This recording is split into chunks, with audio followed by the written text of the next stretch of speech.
नमस्कार साथियों, मैं अतुल प्रकाश आप सभी का स्वागत करता हूं न्यूज सेतु के इस मंच पे।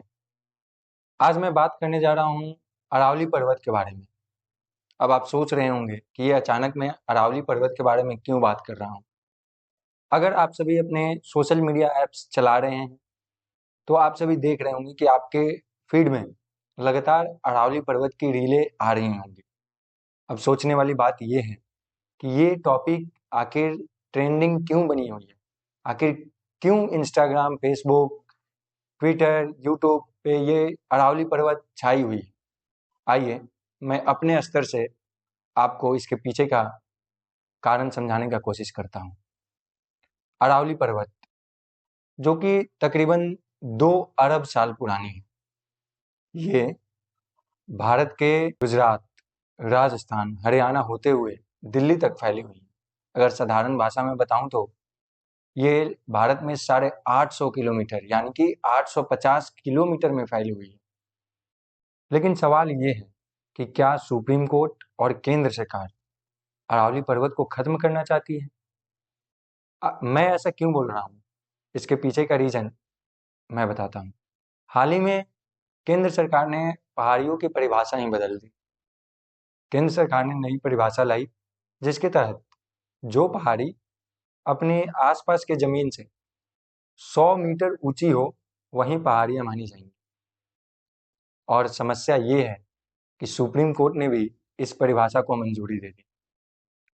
गौर करने वाली बात यह है कि अरावली पर्वत का 90% हिस्सा इस परिभाषा को पूरा नहीं कर सकता है, इस परिभाषा को परिभाषित नहीं कर रही है। इसका मतलब ये है कि अरावली का 90% हिस्सा कानून के संरक्षण से बाहर हो जाएगा और बड़े व्यापारियों और बड़े कंपनियों को खनन करने का रास्ता मिल जाएगा। फिर होगा अरावली पर्वत पे खनन का एक खेल जो कि वन जीवन और पेड़ों को तबाह कर देगा। अरावली की कटाई से आखिर क्या असर पड़ेगा, आइए हम सभी ये समझते हैं।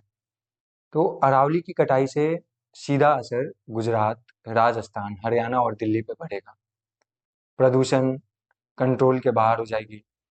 प्रदूषण एक कुछ देर की समस्या नहीं बनेगी बल्कि अस्थायी हो जाएगी। पानी की कमी होगी, वर्षा कम होगी, वन जीवन पर बहुत गहरा असर पड़ेगा। यानी कि जो हमारा जलवायु पे बहुत बड़ा असर पड़ेगा इसका। तो अब सवाल ये बनता है कि इतने सारी समस्याओं का उजागर हो जाएगा इस पर्वत की कटाई के बाद, फिर भी केंद्र सरकार क्यों ऐसा चाह रही है कि अरावली की पर्वत पे खनन चालू हो। एक तरफ केंद्र सरकार ये बोलती है कि पेड़ लगाइए, जीवन बचाइए, मतलब बहुत सारी हरियाली हरियाली पर्यावरण को सुरक्षित करने का मुहिम चलाया जा रहा है। जैसा कि अगर आप सभी को याद हो तो आईपीएल मैचेस में एक मुहिम चलाई गई थी कि जितने डॉट बॉल होंगे उस पे लगभग एक डॉट बॉल पे 10 या 50 पेड़ लगाई जाएगी। तो आखिर वो सब किस लिए था?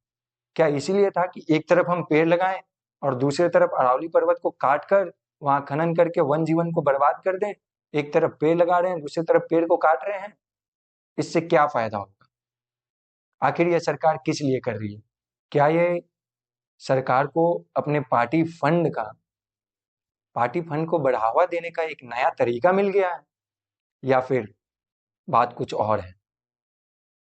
जिस प्रकार सालों पहले हमारे पूर्वजों ने चिपको आंदोलन चलाया था, जिस प्रकार पिछले वर्ष हमने एकजुटता दिखाकर एचसीयू के जंगलों को बचाया था, अब समय आ गया है कि हम सभी एक बार फिर एकजुटता दिखाएं और अरावली के पर्वत को बचाने के लिए अपनी आवाज बुलंद करें। अंत में मैं आप सभी से प्रार्थना करता हूं कि आइए हम सभी एक बार फिर एकजुटता दिखाएं, अपनी आवाज उठाएं और सरकार को यह समझने पर मजबूर करें कि वह अपने नई परिभाषा को वापस ले और हम सभी मिलकर अरावली को भी सुरक्षित करते हैं और उसके साथ ही अपने जीवन को भी सुरक्षित करें, अपने भविष्य को भी सुरक्षित करें। विकास जरूरी है, परंतु हमें ऐसा विकास नहीं चाहिए जो प्रकृति को नुकसान पहुंचाए। धन्यवाद।